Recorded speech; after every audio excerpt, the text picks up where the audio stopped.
Well, good afternoon or good evening. I guess I should just say good day, everyone. Glad that you're here wherever you're at. Um, Before we get started with the podcast, and I'll introduce that in a minute. If you don't know, this will become a part of the Remarkable Leadership Podcast. But before I sort of go directly into that, I just want to thank you for being here. And I want to encourage you to engage with us during this next little while. I'll bring our guest in a second. And you can start by just in the comments of whichever social platform you're in by saying hello and telling us where you're from. That'll make us all feel a little bit more like a community. It'll help you get used to typing that in so that if you've got a question later, you can do that. And so since you're here with us live, or I guess some of you may be watching this later, but if you're with us live, imagine that you're joining us for a cup of coffee or whatever your favorite beverage might be, and just share your questions or comments or ideas throughout. If you'll do that in the comments, I will be able to see them. Some of them I may throw up on the screen, but all of that will make for a better conversation and eventually a better podcast episode. So with that said, I am so glad that you're here. And what I'm going to do is do a little countdown that will be the cue to when we actually start the recording of the podcast. So here we go, Marissa, in 3, 2, 1. Hey, have you experienced the swirl? You know what I mean. Change is coming so fast that you can't keep up, or what used to work isn't working anymore and you're not really sure why. And you have all kinds of competing priorities and you don't seem to be getting anywhere or anything done, or you just sort of feel stuck. Well, that's what our guest today calls the swirl. And we're here to talk about that and how to transform your business despite these feelings, these situations, and perhaps even help you ride that swirl. So welcome to another live episode of the Remarkable Leadership Podcast. I'm so glad that you're here. If you're listening to this podcast, you could be here live for future episodes on your favorite social channel. You can get all future live episodes, access to those, and therefore interact with us and actually see them sooner. In this case, about 2 months sooner, by joining our Facebook or LinkedIn groups, which will give you a clue where we'll be when. Just go to remarkablepodcast.com/Facebook or remarkablepodcast.com/LinkedIn to do that. And today's episode is brought to you by Remarkable Master Classes. Each master class is designed to help you become the remarkable leader and human you were born to be. Details on how to get on board for a specific skill or get discounts can be found at remarkablemasterclass.com. And with that, it's time for me to bring in my guest. I'm going to bring him in here live, and you can see him now, and I will introduce him appropriately. And let me do that now. Our guest today is Richard Hawks. He founded Growth River in 2007. Today is an international consultancy with offices and partners in the U.S. and Germany. They specialize in leading major transformational change initiatives that impact both organizational culture and business models at the same time. He is the author of the new book, Navigate the Swirl. I told you, 7 crucial conversations for business transformation. His client list is extensive and impressive, and it includes organizations you know in a variety of industries. Just a few of them are Allergan, Corning, Cox Communications, the Federal Reserve Bank of Philadelphia, Hallmark International, Johnson & Johnson, Mars, and many more, including Wrigley. I don't know if we're talking about the field or the gum, but either way, I am so glad to have Richard Hawks with us here today. Richard, welcome. Thank you. Great to be here. It's a pleasure to be here, to have you here, and to be doing this live on a Friday afternoon, Eastern time, which we are both in. As I told you before we started, I didn't know how this would go, but I'm so excited that we're going to dive in. So I want to talk about this book that's titled Navigate the Swirl. But before we get to the book, tell us a little bit about your journey. I kind of bet that you didn't wake up when you were 6 and say, I want to start a business consultancy. When I was 13, I started, I got business cards made up with this thing that said Peace of Mind Consulting, spelled PIECE, which I suppose that's kind of a hint, but I don't think I actually understood that. No. I found my way into it, but it just naturally fit me. And once I got clear about it, I knew that's what I needed to do. Well, we're going to talk about clarity a little bit today. And so that just should prove to everyone a little bit more that maybe of which you speak and which you write. So I opened with this sort of description of some things that was my take at what the swirl is. So in your words, what is the swirl and how did I do in the intro? Oh, I think you did great. Yeah, the swirl's a wonderful description because everybody gets it immediately. The thing about it is it's not just that constant stream of another drama, another project, it's also sort of this feeling that the future is getting lost in that. And you're just, everybody's being carried forward, but where and why? And for people who are purpose driven, they're wired to be purpose driven. That's a pretty uncomfortable feeling. And so the swirl is also kind of a source of angst for people. Well, I think it definitely is a source of angst for people, right? That's kind of why it becomes the starting point of the book. I think it's the hook in many ways. Yeah. And so we're going to talk today about how we can remove some of that angst, understand it a little bit more, and go from there. But there's a lot of things, Richard, that you talk about in the book that I think sort of get us to what your subtitle promises, which is these 7 crucial conversations. Conversations. So I want to start with one of the models that you talk about early in the book, which is what you call this 4 stages of enterprise evolution. And Sure. It's interesting in evolution because not everyone gets all the way to the end or even past the first one, perhaps. But talk about those briefly, and then let's play off that a little bit. Okay. Yeah. So there are these 4 stages that all organizations go through, and you could liken them to a toddler or a baby, and then a toddler, and then an adolescent, and then an adult.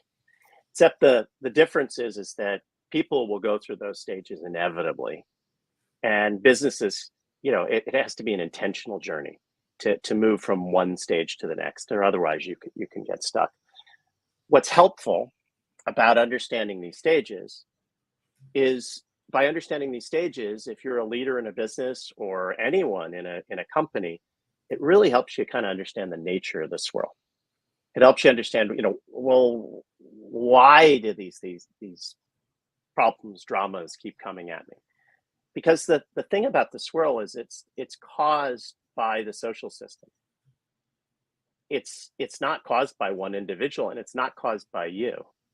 It actually doesn't care about you. It'll crush you. There's always more work. Right, and there's a whole set of dynamics behind it. And so the thing about getting out of this swirl is, the only way to get out of this swirl is to do it in relationship with other people. And one of the things understanding these 4 stages does is it enables you to kind of step back and recognize what you're in together, where things are headed, and it's a great context setter. So the 4 stages are this. Well, before you go there, because you said something, yeah. I think was really interesting. I still want you to share the 4, but you said something really interesting, that we can only get out of the swirl with other people.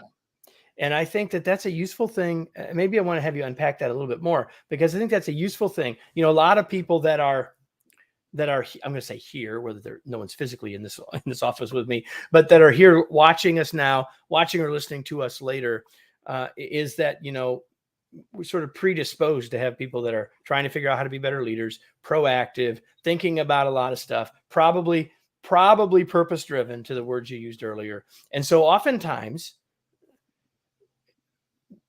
difficult to over stereotype, but oftentimes people in that mode, like I'm guessing you and me, that sometimes we think, well, we ought to be able to figure it out. We ought to be able to figure it out by ourselves. And that's quite different from what you just said and what I think you're telling us throughout the book. So do you want to say any more about that? This is the news flash. You can't figure it out by yourself. I know you want to, and you'd love to, and it would feel great to, but you can't. It's in the same way that you can't see a blind spot, because it's a blind spot. You need someone else to point it out to you. It's the exact same idea. No, that you can't get out of the swirl alone. here's the thing. What's remarkable about human beings is our capacity to come together and choose a shared vision, and then to bend reality towards that vision instead of bending the vision towards that reality. But that's only done if we're in conversation with each other. And otherwise the reality the reality, not the vision, wins.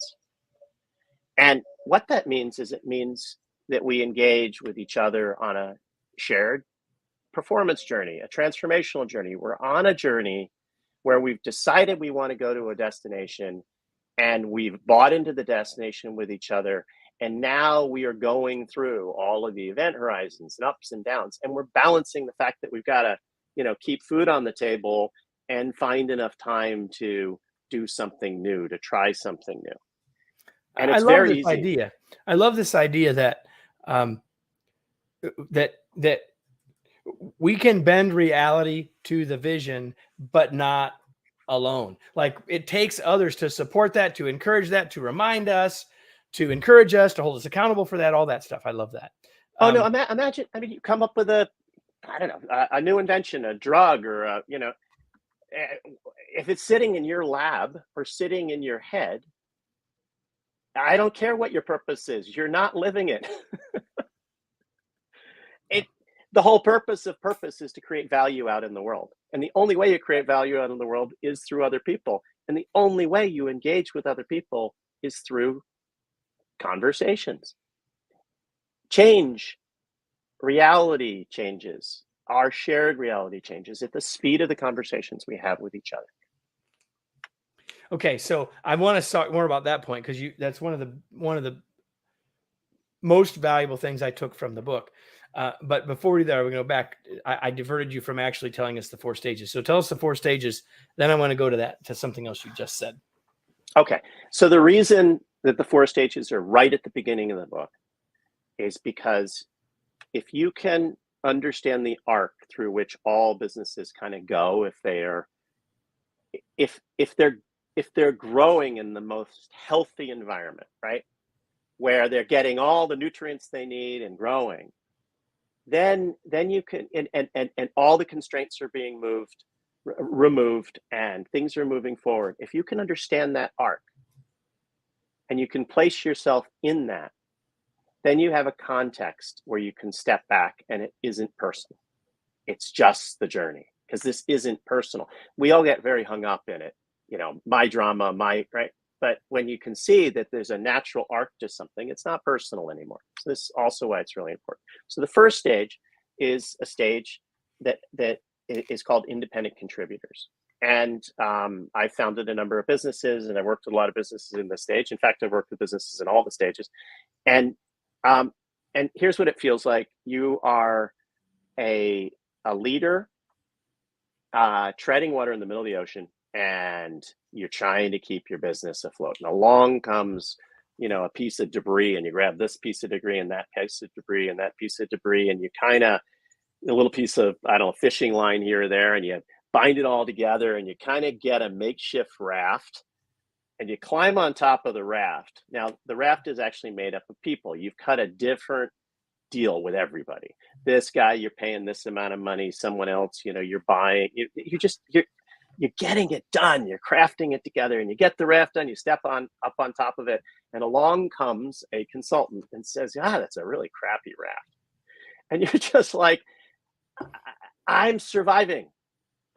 I'm surviving. It's very, very hard to pull together enough resources and enough relationships and to create alignment around it. But that's really that first stage. And in that stage, then you have a bunch of people. They're in it together. They've got their own thing, lots of different deals, lots of complexity. And somebody says, at some point, you realize that you're not going to be able to move forward unless you actually appoint someone as the leader. And because you're not pooling resources, you're not taking the choices. And a lot of businesses never get out of this stage. The next stage is a directive leadership stage. This is the stage that most people think of when they're talking about a startup that's raising money, it's all about nailing and scaling it, right? You figured out how to create a value in some way. That's often happened in the first stage, sometimes over a long period of time. And now you've got your goal is to nail a product offering and scale it. And so what happens is you end up with a small group of leaders at the top, functional capabilities in your organization, and you're just growing and scaling it. And some organizations are in this stage for a long time. I just finished working with I am working right now, not even finished, working with a very large organization. It's been in that stage for 100 years. But most businesses that survive, and most businesses that for a longer period of times, and most of the ones that have bring in capital are all in the second stage. It's called directive leadership. Then you run out of room. Go ahead. No, number 3. Yep. Yeah, number 3. And then you run out of room. You run out of room because the leadership at the top, the company's gotten too complex. Often what's happened is they had a simple product or service or a simple business model, and now they've got multiple ones, multiple businesses, multiple segments. They could be multiple geographies. There are lots of ways it can happen, but they get further and further away from the details. They can no longer actually assess what creates, they're not close enough to where value is created or where pain is felt to actually take real decisions. And you get this funny thing going on. It's like a court in royalty, right? Where you have the royalty at the center and all the courtiers and all this stuff kind of goes on, but it's removed from the reality. And there's usually a wake-up call. The wake-up call is we're not innovating fast enough. Our costs are out of control. We're unable to change, this kind of thing. And that triggers the need to go to stage 3. And stage 3 is a distributed leadership stage. And this is the moving from stage 2 to stage 3 is a massive deal. The team at the top that was a business team becomes an enterprise team. That means they move a level up. They're then overseeing business teams, a portfolio of business teams, and a portfolio of functional capability teams, typically in a matrixed organization. And you just went from a construct of a team, which was really functional hierarchy, right, to the need for real teams. The need for teams that are able to operate interdependently and independently within a matrix. And that's typically where high-performing teams come in, or you really don't have much choice but to move to them. If you can introduce high-performing teams earlier, it's way smarter because it just accelerates things all the way through. But this is where you really need to do it. And then you move into this 4th stage, which is leaders leading leaders. And a lot of big organizations today will declare they're in that stage, but they aren't really. Because to get to that stage, you have to have enough of these critical behaviors and cultural attributes in an organization that you can sustain these teams, these high-performing teams, all the behaviors around them, and then you can have one leader, say, across multiple teams. You can get self-managed teams, this kind of thing, and your cost structures can drop, right? You can get, this is the proverbial flat, limited hierarchy organization. There aren't many of them, and a lot of them, even when they do start, they calcify. They're kind of pretty fragile structures. If lots of new people are being added, if you don't have all the things to train people and develop people and all of those sorts of mechanisms. But those are the 4 stages. And the challenge is very different. The growth challenge is quite different. And the swirl is different in all 4 stages. In each one. Right. So you said something earlier. It's perhaps the biggest takeaway that I have from the book personally. And that is, and I'll put it on the slide. I mean, on the screen, if people are watching. Organizations evolve at the speed of conversation. Although I've got an extra piece of wording there. Tell me about what you mean by that. Okay, so all of these models, frameworks, things we're talking about, right? These are just ideas, right? They only come alive when we talk about them. They only come alive when they resonate with us. The fact is what separates organizations from machines is that every one of us has agency. And I don't know, but I have 3 kids. So I learned pretty early that if we're not in conversation and I'm not paying attention to whether they're in the conversation, I'm unlikely to get the outcomes that I'm hoping for. All results in business, all results in teams happen in the context of relationships. And so the logic is pretty straightforward. A leader's ways of being are kind of here, and the things that the impact that has on relationships is here, and the impact that those relationships have on shared activities is here, and all of the outcomes that we create together is kind of at the end of the tail there. Right in the middle is relationships, and relationships change through conversations. For good or ill, although hopefully For we're good or talking ill. about for good here, for sure. So you mentioned something else a minute ago. You kind of blew by the idea of high performance teams. It's a phrase that people use a lot. What's your definition of, or how do you know when you have a high performance team? Yeah, it's actually a really simple idea. The idea is this: if you come together with a group of people and you say, you know what, we're gonna go on a performance journey with each other, where we're gonna just regularly talk about and examine how we're working together, and we're gonna pay attention to that, and measure it and improve it. Kind of think of lean or any continuous improvement process. That's going to put us on this journey, and eventually we're going to become higher and higher performing and become a high performing team.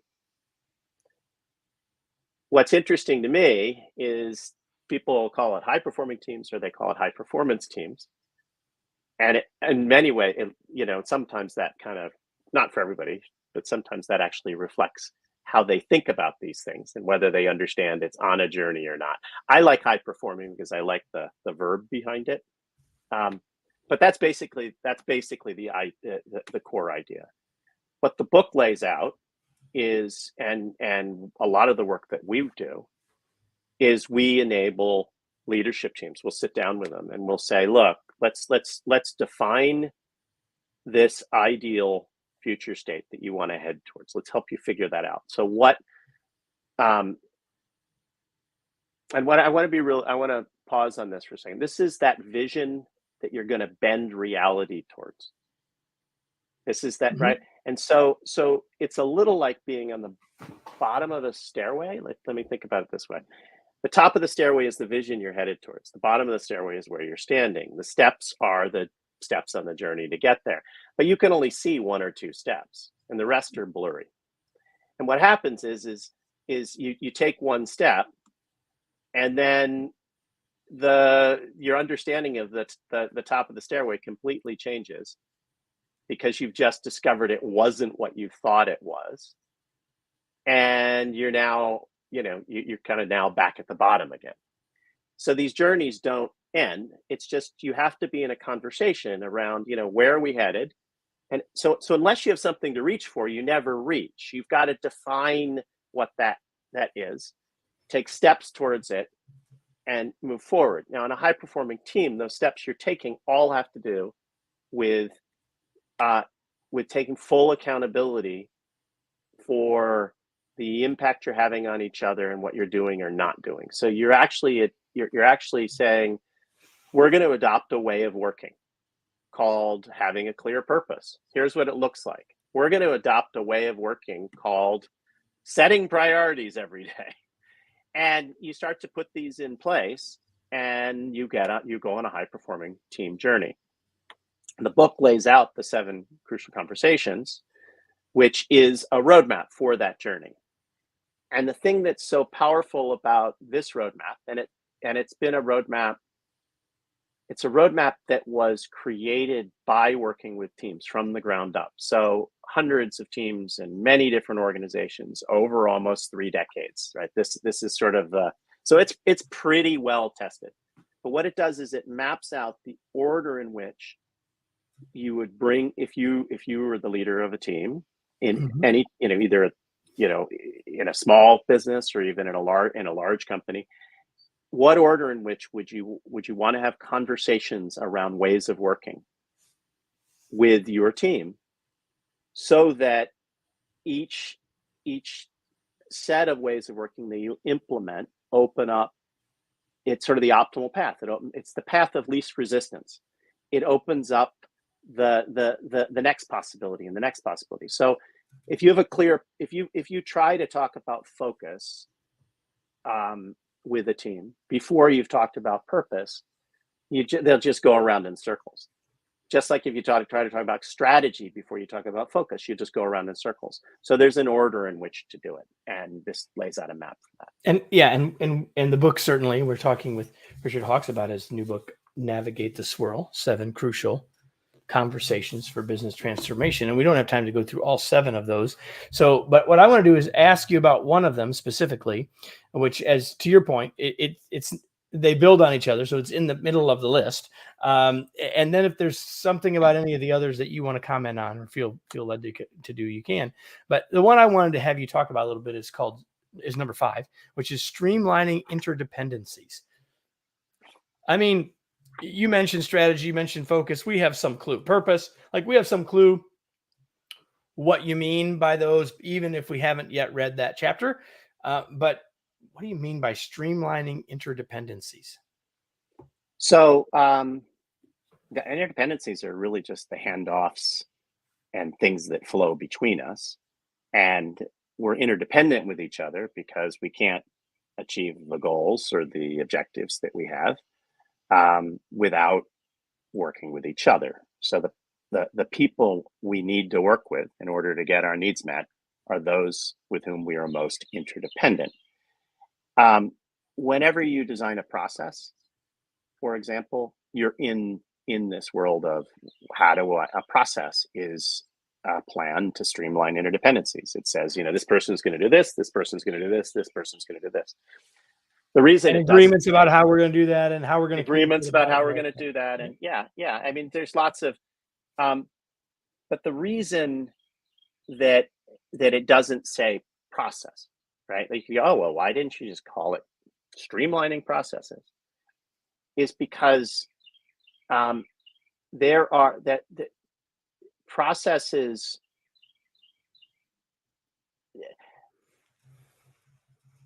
You have when you get into a large organization, or even a medium-sized organization, and you have multiple teams, you're often not streamlining processes. You're actually streamlining interdependencies, and in fact, that's most of the conversation. It's where you and I are rubbing up against each other is here, this boundary between us. Yeah, and the every customer supplier interactions, customer supplier, and there are these creative tensions between roles, right? So you go anywhere in the world and you ask people who are in product development or people who are in operations what they think about salespeople, and they'll sell anything. They'll sell their mother. They don't care whether we even, they just want to make the number, baby. They just want to make the number, baby. Exactly. And you ask the people on the sell side and on the operation side about the product development or the R&D people, and they'll say they're lost in their models. They're disconnected from reality. All they care about is potential, but they don't care about anything realistic. And if you ask the people on the develop side and the sell side about the operations people, they're inflexible. They're right. They're right. But the fact is that you can't have a business without all 3 of those perspectives at the table. The creative tension between those 3 perspectives is the opportunity. And that the creative tension is the source of innovation in your business. It's our job as leaders to understand that, to unleash that, and to help everyone see that. Exactly. And that's what happens. Those are the points of interdependency. Those are the specific places where those are happening. And so if you've got this tension between sales and operations, that's an interdependency point. Now let's work it out. What are the agreements we're going to reach? How are we going to make decisions? How do we both stick to it, right? And Did I And answer your that's a question? whole other conversation for a whole It's other a whole day. other conversation. So, yeah. But so in the book, you outline in the way that you just did one of the seven, all of the seven, and we don't have time to unpack all that because we need everyone to go buy a copy of this great book. But there's something else in the book. I like to find something sort of little that I think is useful that you might not get asked about on another podcast. So you talk about what you call the law of the lid, and before you say it, I think it's important for everyone who's listening to think about this because he's about ready to talk about us. So, Richard, what's the law of the lid? So the law of the lid is a term, and it was invented by John Maxwell, who's a really famous speaker and consultant. So the law of the lid is basically the principle that a team or an organization can never operate at a level higher than the level of its leadership. And the reason this is so powerful, I bring this up, I start engagements with this, and we just come back to it again and again and again, is because if you say to a team, look, here's the law of the lid. Can anybody disagree with this? Everyone will go, no. All right. So what are its implications for us if we all agree that this is a principle none of us can argue with? What does it mean about the feedback you can give to the leader of this team? What does it mean about the feedback they can give to you? What does it mean about our responsibility to go across hierarchical lines and tell the truth to power? Right? What does that mean? Right? What does it mean? How much trust? What does it mean about your trust in this team, in this organization, if you do tell the truth and nobody responds? Has the lid just been revealed, or are you about to leave the organization? And let me say something about one more thing about that. The most sensitive generation, I'm guessing, in the history of the planet, but history of humanity, but I'm just making that up for myself. But in the demographic with the greatest sensitivity to being purpose-driven and to ineffective leadership are millennials and Gen Zers. They have their radar on those top are off the charts. And people think, oh, I'm having such a difficult time getting them to participate in a virtual world. They're disconnecting, and they're not disconnecting. You have no leadership, and you haven't explained the context for them. When purpose-driven people are put in a situation where they're being told what to do without context and without clear leadership, they're distrustful and disloyal. And you might get compliance, but you're not going to get commitment. That's exactly right. So we need to shift gears. Our time is rapidly running out. I got a couple other things I want us to talk about before we go, and I really am going to shift gears. I want to know, Richard, what you do for fun. What do I do for fun? This is supposed to be an easy question. No, it's easy. I love being outdoors. So I have a large garden, which is exploding right now because it's spring. I've got 2 wonderful dogs who I hike with almost every single day. And I'm constantly outdoors with my family, my wife and my 3 daughters. So that's what I do. I'm pretty happy, digging fence post holes or chopping trees or that kind of thing. That I do a lot of that.